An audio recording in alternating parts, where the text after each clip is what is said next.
जब सुने के होई भोजपुरी गाना, बस बजे के चाही गाना। प्यार हमें भी चाहिए, उसे भी चाहिए, उसे भी चाहिए, सबको चाहिए।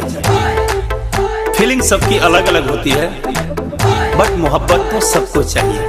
I love you.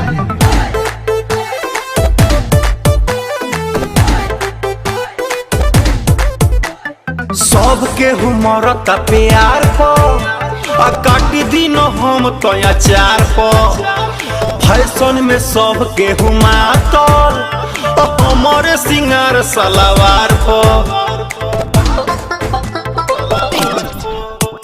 सबके हुमरता प्यार को काटी दिन हम तो अचार को।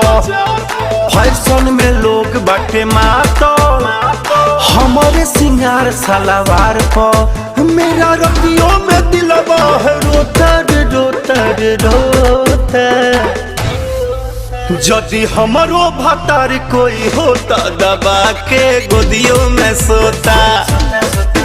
यदि हमारो भतार कोई होता दबा के रतियों में सोता।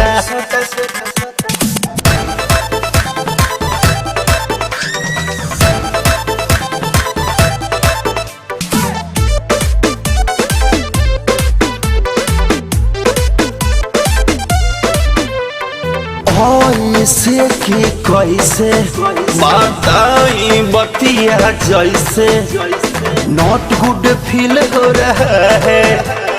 आधी आधी रतिया में अजबे हालतिया पता न कब कहाँ गील हो रहा है।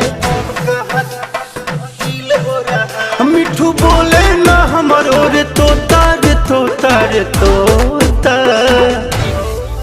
यदि हमारो भतार कोई होता दबा के गोदियों में सोता। यदि हमारो भतार कोई होता दबा के रतियों में सोता।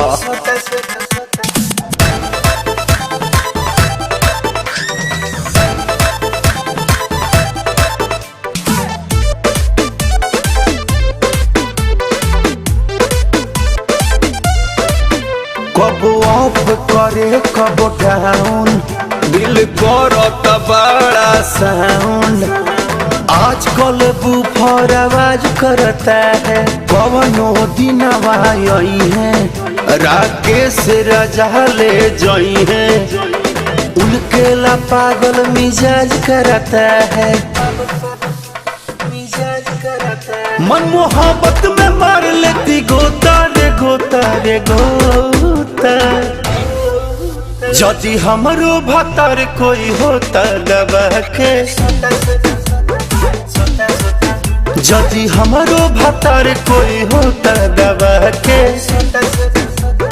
गोदियों में सोता। Love is life. मेरा रतियों में दिलवा है रोता रे रोता रे रोता। यदि हमारो भतार कोई होता दबा के गोदियों में सोता।